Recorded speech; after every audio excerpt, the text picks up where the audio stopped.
Você está sintonizado na Rádio Caractere.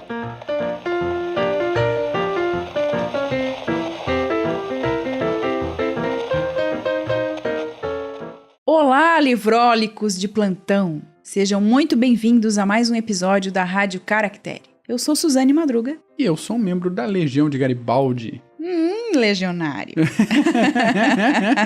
E hoje nós vamos falar sobre Memórias de Garibaldi. Autor, Alexandre Dumas. Ou Giuseppe Garibaldi. Giuseppe Garibaldi escreveu, mas não queria publicar. Fica aí o mistério. Vamos conversar. Então, Glênio Madruga II, quem é Alexandre Dumas? Alexandre Dumas, que nesse caso pode ser autor, compilador, quase um tradutor.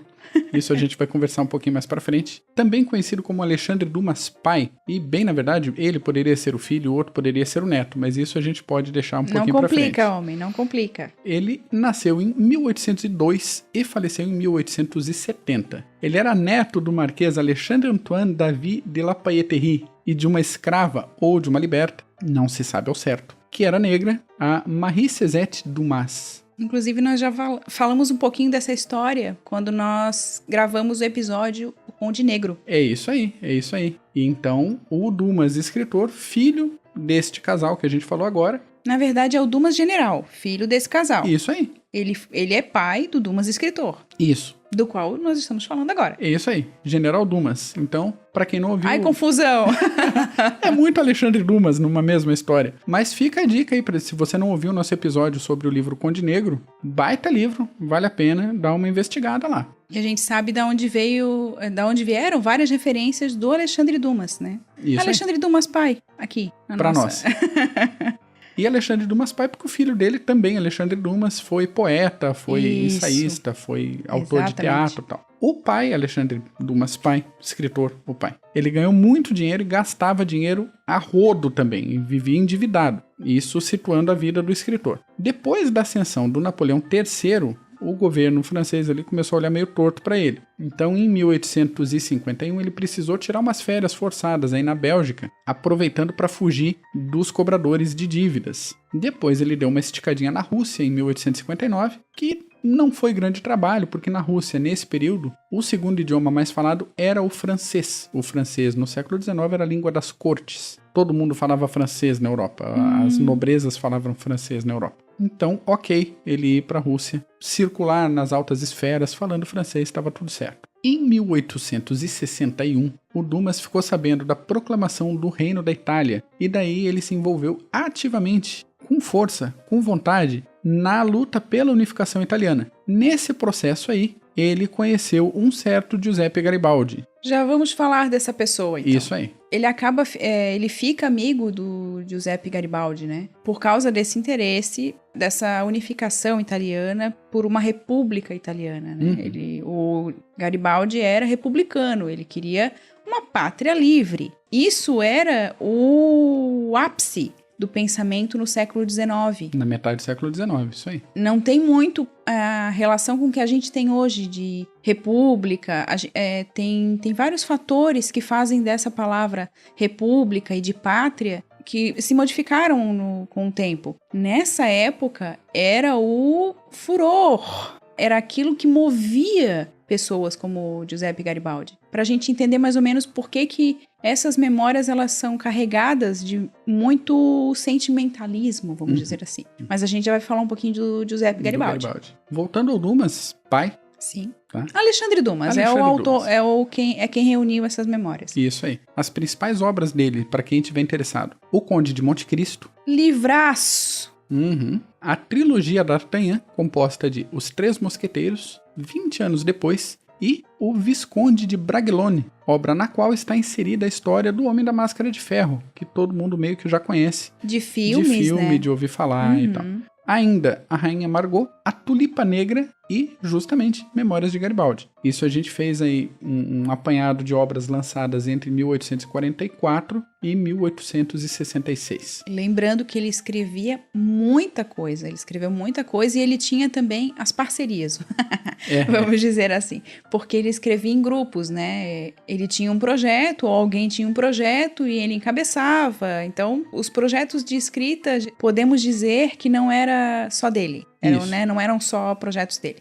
Então, você, acadêmico, que participa de grupo de pesquisa, que o grupo inteiro faz um trabalho e de repente vai todo mundo ali, escreve um pouquinho, vai o nome do orientador junto. Aliás, o nome do orientador geralmente vai primeiro, né? Isso. Bom, fique sabendo, o orientador é o Dumas. Não é novidade, exatamente. Não é novidade. Mas muitas vezes o Dumas não havia crédito para as outras pessoas da equipe, né? Uhum. Mas hoje em dia ainda se faz esse tipo de obra. Por exemplo, Ken Follett é alguém que pesquisa muito e que tem uma equipe de pesquisa histórica e ele produz romances históricos e tudo mais com essa característica. A partir dessa pesquisa, desse grupo que pesquisa e auxilia na revisão das obras dele e tudo mais, revisão, escrita, reescrita e tudo mais, ele publica as obras. As obras vão com o nome dele. Isso. Mas sabe-se que é uma equipe produzindo. Uhum. Vamos pro Garibaldi, então? Sim.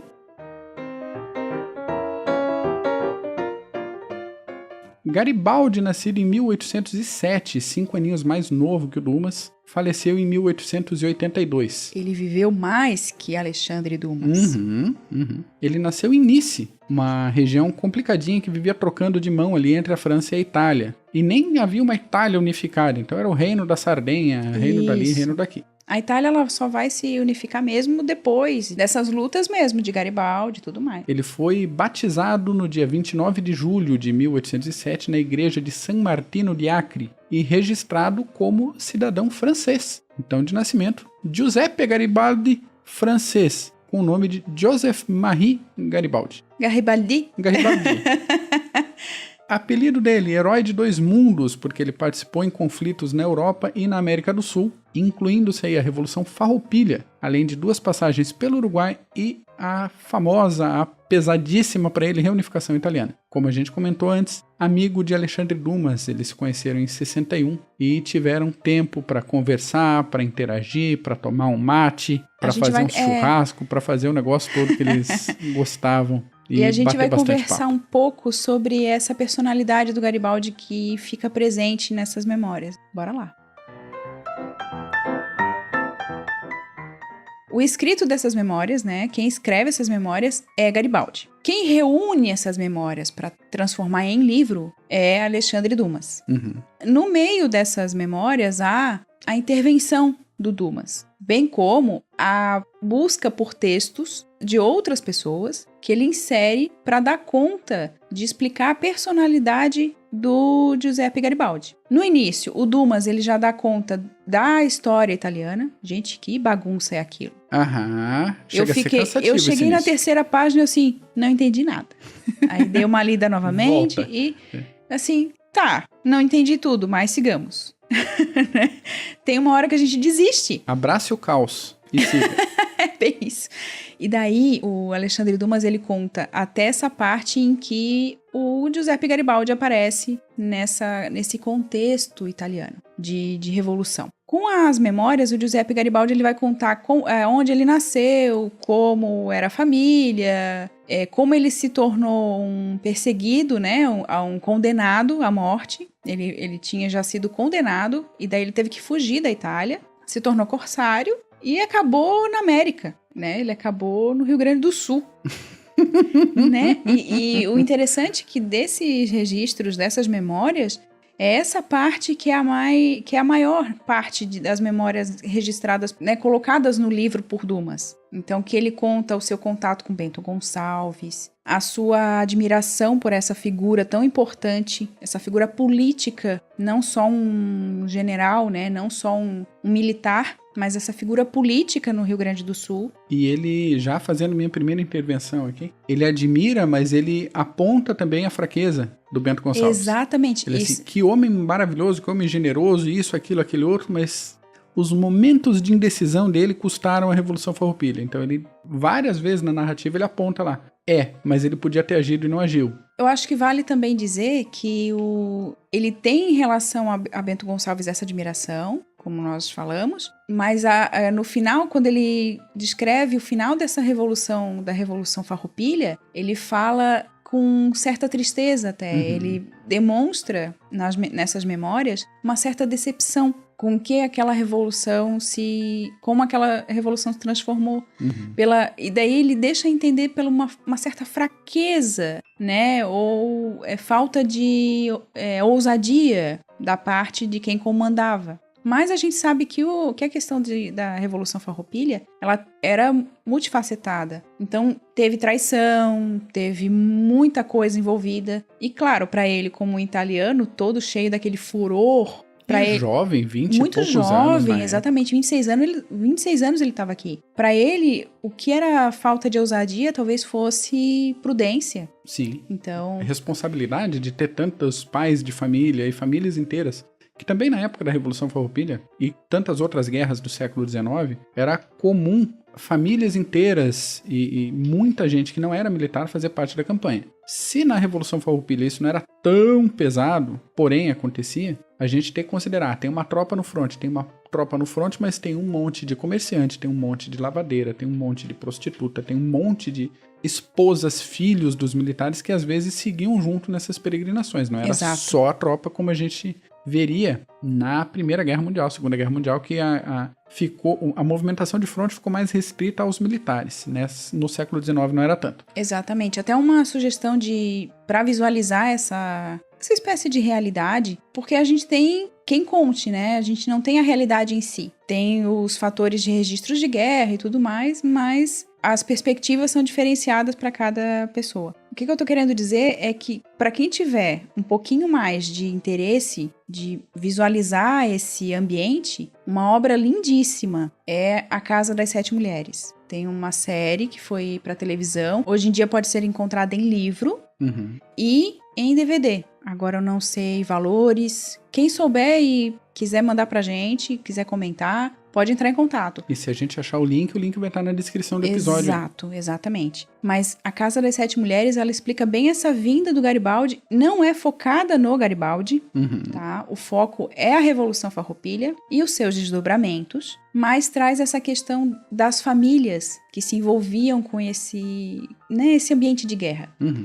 Outra coisa que eu acho interessante nas memórias do Garibaldi, a perspectiva que ele tem da realidade da guerra. Às vezes a gente tem uma noção muito iludida do que é uma guerra, né? De que as pessoas estão lá e tá tudo ok, mas não. Quando ele fala das pessoas que morreram, dos amigos que ele perde durante o processo de batalha, quando ele descreve as batalhas, é extremamente duro, é pesado até, tem momentos que são pesados de serem lidos, porque são questões muito fortes para ele, pessoas que não tinham experiência com estratégia de guerra e que estavam ali defendendo uma causa, e ele relata até com certa dor, né? Ele coloca nos seus escritos uma potência de sentimentos, assim. Ele é intenso. Garibaldi é intenso na sua escrita. Garibaldi ou Dumas? Aí tá a discussão. Ah, pois é. Mas se a gente pensar que o Dumas traduziu, né, as memórias de Garibaldi pro francês. E a gente não sabe exatamente onde que termina a narrativa do Garibaldi e onde que começa a intervenção do Dumas. Porque o Dumas escrevia maravilhosamente bem. A gente pegar a narrativa do Dumas num Conde de Monte Cristo, a gente vai ver alguma similaridade em determinados capítulos. Então a gente espera que o Dumas tenha dado aquele reboco, aquela pintura alguns trechos. Sim, mas se a gente pensar, por outro lado, que em todo momento há o artifício do retorno à pátria, da luta pela pátria. A pátria é mais importante do que a família. No discurso do Garibaldi, eu não sei se ele modificou tanta coisa. Pode ser. Até mesmo porque, no comecinho do livro, né, acho que é no prólogo, tá escrito o seguinte: se Garibaldi não existisse, Dumas o teria inventado. Eu acho essa frase incrível. Acho maravilhosa. É uma figura extremamente diferente. Em mão do Dumas, a divisão de capítulos. Isso. A gente entende que tudo isso foi, de repente, escrito ou conversado, compilado entre os dois e tal. A divisão de capítulos é muito Dumas. A gente vê capítulos curtinhos, às vezes capítulos de 1, 2 páginas, e ligando agora no Garibaldi, capítulos específicos sobre pessoas que ele perdeu. Exatamente. Ele tá narrando uma batalha lá. As pessoas importantes na vida dele, né? Isso, lá pras tantas, termina ali a narrativa da batalha e ok, tem um capítulo só, fulaninho de tal, meu amigo, meu irmão, alguma coisa. E descreve um pouco da vida e uma homenagem, poxa, que pena que ele não voltou pra lutar pela Itália, barará, barará. Acredito que a gente pode passar neste momento para esses relatos. Pode ser? Vamos lá. Um dos relatos que mais chama a atenção é sobre o amigo dele, o Rossetti. Então ele fala desse amigo, ele descreve como eles se conheceram e tudo mais. Mas outro relato, e esse que me chamou mais atenção, talvez pelo meu lado romântico, que eu nem tenho tanto, foi o que ele trata da Anita Garibaldi. Quer dizer, a Anita, que seria depois a Anita Garibaldi. A heroína dos dois mundos. Porque se Garibaldi é o herói dos dois mundos por ter lutado na Itália e na busca por essa luta da Revolução Farroupilha na América, além de ter lutado em Montevidéu e tudo mais, ela também é essa heroína dos dois mundos e ela é homenageada tanto na Itália quanto no Brasil. E no Brasil, mais especificamente, aqui no Sul. Aqui em Santa Catarina. Santa e Bela Catarina. Exatamente. Aliás, um comentário paralelo. Alguns detratores invejosos de Santa Catarina brincam imprudentemente que Anita Garibaldi foi o maior macho do estado de Santa Catarina na história. Olha, vou fazer... Reticências. Vou fazer a leitura agora desse trecho e a gente pode pensar sobre isso. Ela, porém, de pé sobre a popa, no encruzamento dos tiros, surgia, ereta, calma e altaneira como uma estátua de Palas, recoberta pela sombra da mão que Deus, naquelas horas, pousava sobre mim. Mas falando especificamente sobre Anita Garibaldi, ela era Anita Maria de Jesus Ribeiro. Ela foi obrigada a se casar.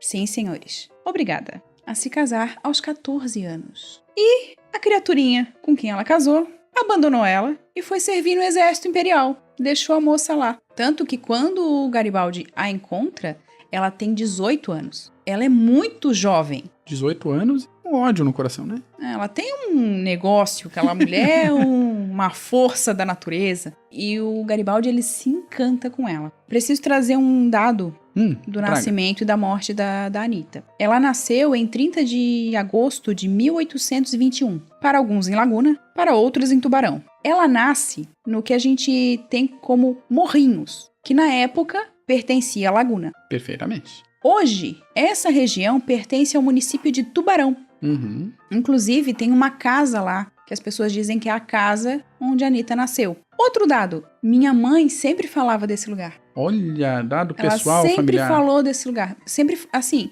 ela não fala mais porque a gente não tem conversado a respeito. Mas sempre que a gente retoma esse assunto de história, de Revolução Farroupilha, ela fala, ó, porque a Anita, ela nasceu lá em Tubarão, ela nasceu lá em Morrinhos, lá perto da minha casa.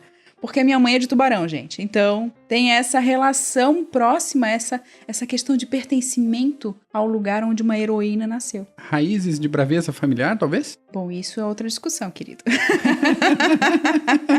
E daí ela faleceu em Ravenna, na Itália. Ela teve 4 filhos e ela faleceu em 4 de agosto de 1849. Também extremamente jovem, muito cedo. Há monumentos em sua homenagem. Nessa região de Tubarão, há um museu em Laguna, para quem tem interesse ir lá conhecer. É muito interessante. Uhum. Tem uma casa que foi a casa onde ela... Dizem que ela se aprontou para casar. Tudo que tem referência a alguém que foi famoso na história... Sempre há aquele, porque foi a casa da pessoa, porque a pessoa tocou nesse objeto, é quase santo. Lá, então, pra quem quiser visitar a Laguna, pra quem estiver ali pela região, vale muito a pena, uma casinha pequenininha, amarela, do lado da igreja matriz ali. E tem até a máquina de costura no qual o vestido de casamento da Anita foi costurado pra ela. Pois é, olha aí que importante. Tudo pequenininho, mas é bem aconchegante, é legal de visitar. Dado de curiosidade, minha tia, uma das minhas tias, que morava em Laguna, ela participou do grupo de costura dos atores. Olha. Que fizeram uma apresentação pelo Brasil, e uma dessas apresentações era em Laguna. Então ela participou do grupo de costura que costurava pros atores, que fazia a roupa dos atores. Olha só. Tá vendo? Minha família é Tô falando, importante. tudo amarrado a história.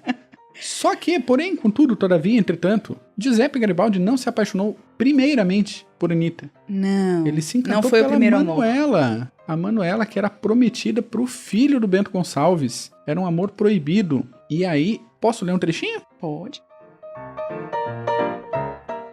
Ó, bela moça do continente americano, enobreceste-me e fui feliz por pertencer-te, do modo que se fez possível, em pensamento. Estavas prometida e devias pertencer a outro, ao passo que o destino reservava-me essa outra flor do Brasil, esta que hoje choro e chorarei durante toda a minha vida, doce mãe dos meus filhos. Essa eu a conheci não na vitória, mas na adversidade e no naufrágio, bem mais que a minha juventude, que a minha aparência ou que meus méritos. Foram as minhas dores que a uniram a mim, pela vida. Anitta, querida Anitta.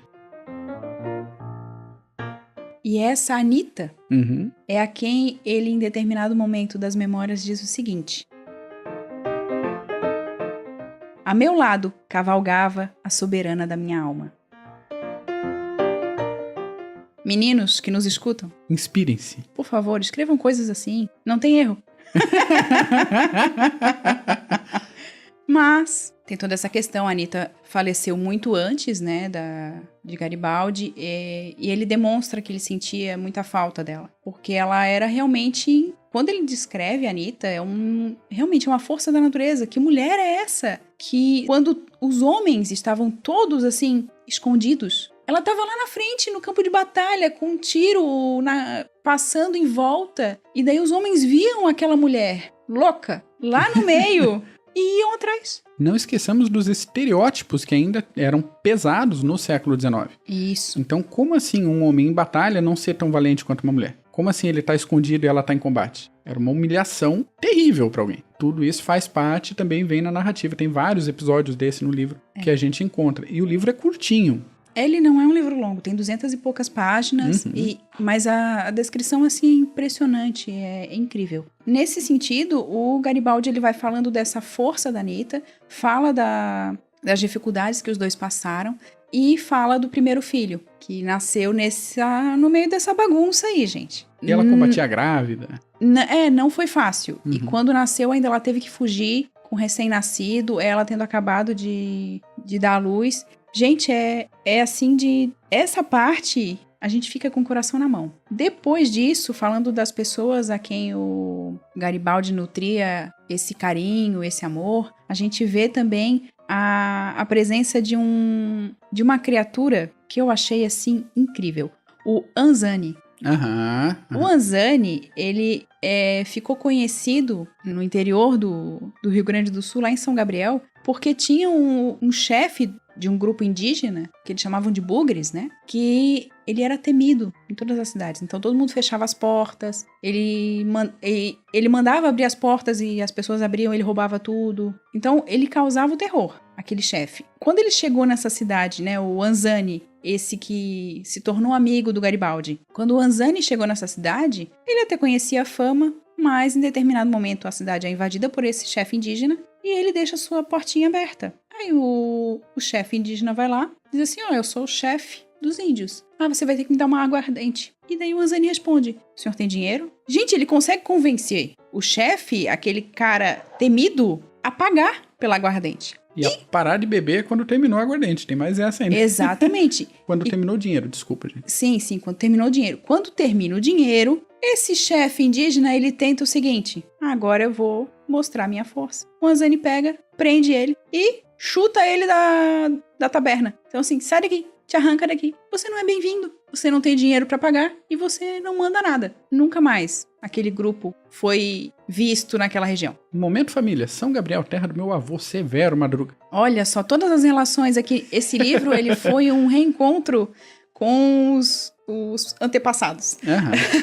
Ele é uma memória, agora também, comentário paralelo. Muito representativo para quem é do Sul. Principalmente Rio Grande do Sul e Santa Catarina. Exatamente. Porque tem um pouquinho da Revolução Farroupilha, que é celebrada aqui até hoje. Dia 20 de setembro Dia 20 de sempre setembro. tem a comemoração. E é uma semana de comemoração no Rio Grande do Sul. Isso. E tem toda a questão da imigração italiana pra cá. É muito pesado. Todo mundo que tem alguma ligação com essa questão, tanto da Revolução quanto da imigração, se sente um pouquinho representado no livro. Exatamente. E essa questão da imigração italiana, a gente percebe porque o Garibaldi, ele sempre tem grupos de italianos. Então, nós, os italianos, ele sempre fala isso.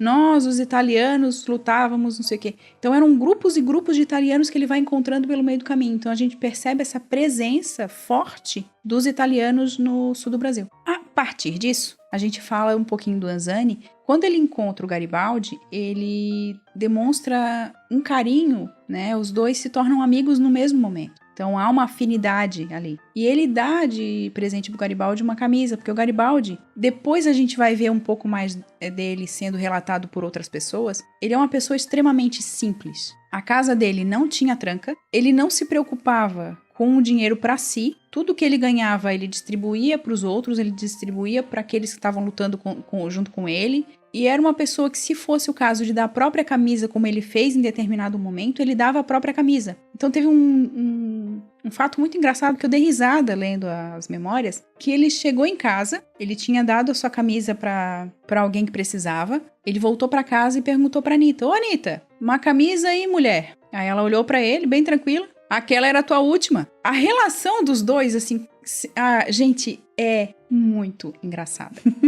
Porque ela dava a resposta tranquila pra ele, assim, na lata. A honestidade, eu acho que é isso também que nos encanta em Garibaldi, nessas memórias. E talvez seja por isso também que ele seja uma figura tão impressionante na história da Revolução, aqui no Brasil, e na Itália. Porque ele...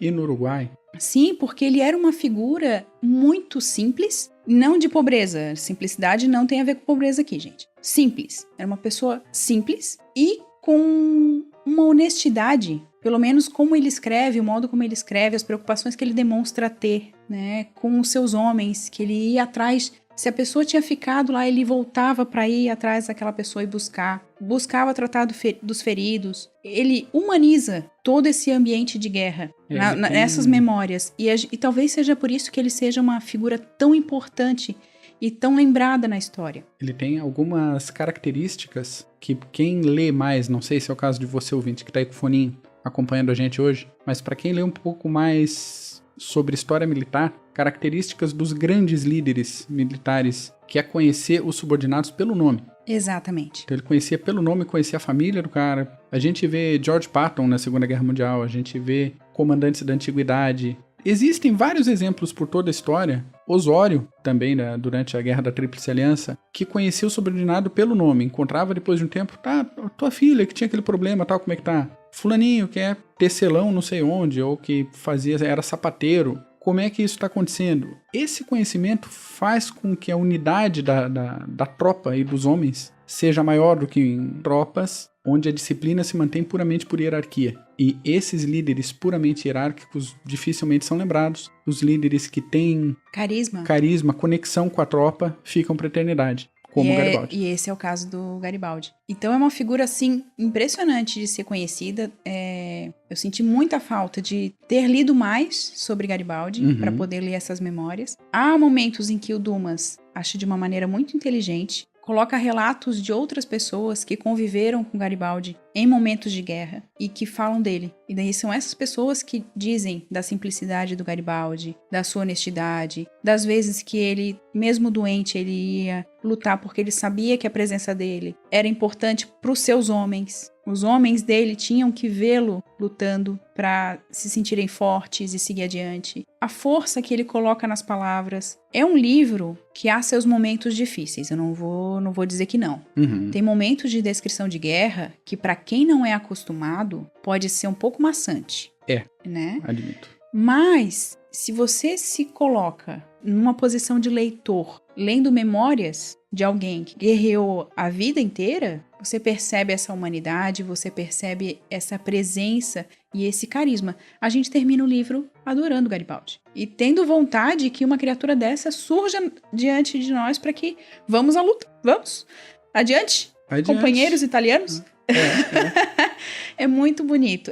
Assim, inclusive uma parte um pouquinho chatinha aqui é minha opinião, uma parte um pouco chatinha de quando o próprio Alexandre Dumas faz a intervenção durante a obra e que ele fala de Montevidéu. Então ele faz uma explicação histórica e que, na minha opinião, não fez tanta diferença. E depois ele fala um pouco, no capítulo seguinte ele fala um pouco da Argentina. Então ele situa bem a situação histórica do Uruguai e da Argentina. Exatamente. Para depois continuar a narrativa. Pelo menos o que ele tinha de conhecimento na época, né? Que a gente tem que ver isso também. Depois há outros registros que é possível que esse relatório, esse relato que o Dumas faz, não seja tão fiel assim. Mas ele faz essa intervenção e essa intervenção fica um pouco chata no meio do livro. Mas depois retoma-se a narrativa de Garibaldi e a gente vê todo esse furor novamente, toda essa luta, toda essa necessidade de mudança. Ele queria muito, o amor dele era a Itália. Era o grande amor dele. Então ele queria... Em defesa daqueles trechinhos, agora não uma defesa atual, contemporânea, que hoje em dia a gente está numa era de informação que qualquer coisa a gente conhece. Encontra, Mas para um francês, lendo isso em 1860 e pouco, não fazendo ideia do que era Argentina, Uruguai, eu acho que talvez faça sentido dar essa paradinha, mas que dá uma quebra no ritmo da narrativa. Aí cansa um pouco nesse momento. Mas se o leitor vai preparado para esse momento, é tranquilo. Lê um pouquinho mais devagar, né? Respira, dá um tempinho, dá uns 5 minutos e retoma Garibaldi, porque vale muito a pena. Valeu a pena a leitura? Vale a pena. Para quem é do sul do Brasil, acho que vale a pena por esse reconhecimento, por essa presença de Garibaldi aqui no sul do Brasil. E quando ele fala, inclusive, da parte geográfica, né? Dos rios que ele atravessou para poder chegar em Laguna e tudo mais, são partes que a gente reconhece quando a gente pensa em geografia aqui no sul, desse espaço. Toda a narrativa que ele faz da saída da Lagoa dos Patos, atravessando por terra os lanchões, os 2 lanchões, para cair no oceano, para depois passar pela Barra de Laguna a norte, entrar de novo na Lagoa do Imaruí e atacar a Laguna pelo lado que os imperiais não estavam esperando para tomar a cidade, é absolutamente sensacional. É muito legal. Foi uma parte que eu até estranhei de estar gostando, porque eu não sou de leitura de estratégia de guerra e nada. Então foi uma parte que eu gostei. Dá para imaginar na tela do cinema facilmente. Sim. Em vários momentos eu pensei assim, se isso não se transformou em filme ainda, deveria. E seria muito interessante. Aí vai uma sugestão para quem nos ouve e que tem trabalha com cinema, com produção audiovisual. Uma produção dessa, sobre essas batalhas aqui que aconteceram aqui no Sul, são bem interessantes de a gente compreender bem como é que funcionava. Até tem uma cena dessa dos lanchões na Casa das 7 Mulheres. Sim. Mas deveria ser mais bem explorado. Eles deixaram a parte romântica, né, da série. Muito. Na série, né? Eles fizeram uma parte que, porque a Manuela apaixonada por Garibaldi. Porque a menina lá que se apaixonou pelo fantasma, quer dizer, que se apaixonou pelo... sorridente lá. Né? Que se apaixonou pelo soldado imperial e que ele era fantasma e aparecia pra ela. Tem toda essa parte, né? E faltou um pouquinho dessa questão mais histórica mesmo. Um pouco mais de sangue. E pra dar um gostinho da descrição de local. Isso tudo, gente, como a gente comentou, em 200 e poucas páginas, tá? Se Dumas, com a proficiência de Dumas, resolvesse romancear o negócio de verdade, do jeito que ele fez com o Conde de Monte Cristo, isso daria 1.200 páginas em vez de 200. Um pouquinho mais, talvez. Um pouquinho mais, talvez. Tipo de descrição. Assim, chegamos a Piratini, a sede do governo do Rio Grande. A capital, de fato, era Porto Alegre, mas estando essa sob controle imperial, a república transferira-se para Piratini, sem dúvida uma das mais belas povoações do mundo, com as suas 2 regiões, a da planície e a das montanhas. A partir daí ele descreve a serra, descreve as plantações, o que dava, o que não dava, o que podia crescer, as florestas, o que não podia. Né? Até ele fala muito. É um pouco impreciso, tem coisa ali que ele dá uma enxada. Na descrição que a gente que conhece a região sabe, não é bem assim. Mas tudo bem, para efeitos narrativos, ok. E também tem o efeito de colocar aquela emoção, né? E o efeito do deslumbramento do próprio Garibaldi na Terra Nova. Que não tem... Para você que conhece a Serra Gaúcha, toda essa região ali, você sabe do que a gente está falando. Aquela beleza de lugar. Gente, então é um livro que vale a pena. É um livro que tem que ir um pouquinho preparado para essas partes não tão emocionantes, porque a gente vem de uma efusividade por parte do Garibaldi e de repente a gente... Vamos conversar sobre... A gente lida com uma quebra de narrativa, bem como você tinha falado antes. Lida com uma quebra de narrativa que passa para aquela parte histórico-explicativa, informativa, é quase dizer assim, aqui ficava assim, aqui era aquilo, o fulaninho entrou, o fulaninho brigou com o fulaninho e saiu. Fica essa partezinha um pouco mais chata. Mas, tirando essa partezinha um pouco mais chata, a obra inteira vale muito a pena.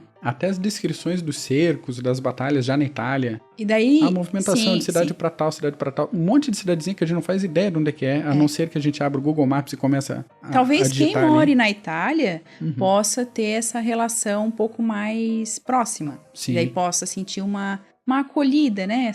Essa percepção de lugar e tudo mais. Mas para quem tá aqui no Brasil, acho que não. Outra coisa, eu acho que é um dos pontos altos desse livro, esse sentimento do Garibaldi em relação à Itália.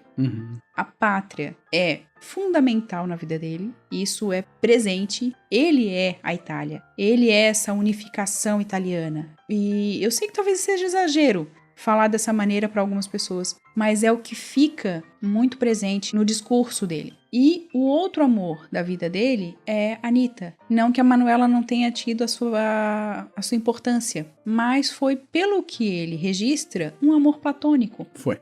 E a dificuldade foi o que uniu Anita e Giuseppe. Então a gente percebe esses amores da vida dele, né? Anita e a Itália. É uma obra que emana esse nacionalismo, esse amor pela própria terra, essa força, essa vontade de luta, essa vontade de defender o seu lugar. Inclusive, mesmo diante da negativa do Papa e da negativa do governante da Itália na época, ele foi para lutar e foi para defender a Itália. Então há essa presença também. E é aí que o livro para, porque, como a gente disse no começo, o Garibaldi, ele falece depois do Dumas. Então Dumas registrou aquilo que ele tinha do Garibaldi. Aquilo que ele tinha na época que eles conversaram e que ele pôde ter Exatamente, que eles tiveram contato, né? Porque o Garibaldi continuou lutando. Gente, e daí não tem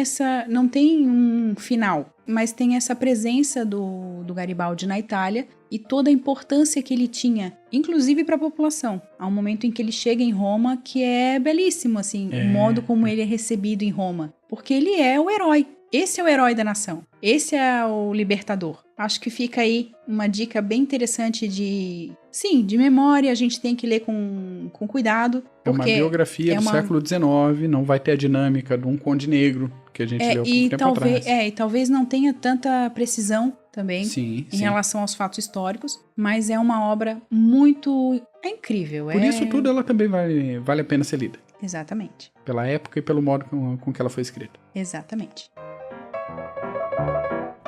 É isso por hoje, convido vocês a acompanharem a gente nas nossas redes sociais, YouTube, Twitter, Instagram, Facebook, procura a gente por aí, Caractere Books, a gente está espalhado. Assine o nosso podcast, se você está acompanhando a gente pelo YouTube, baixem um aplicativo de podcasts, assine, procura a Rádio Caractere, ou se você for usuário de Spotify, a gente está no Spotify também. O usuário de Spotify ficou estranho, né? Parece que a pessoa tá usando drogas.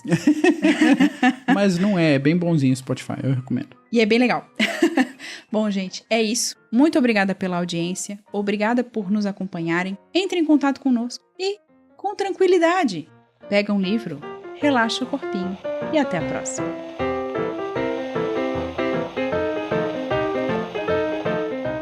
Você acabou de ouvir mais um episódio da Rádio Caractere.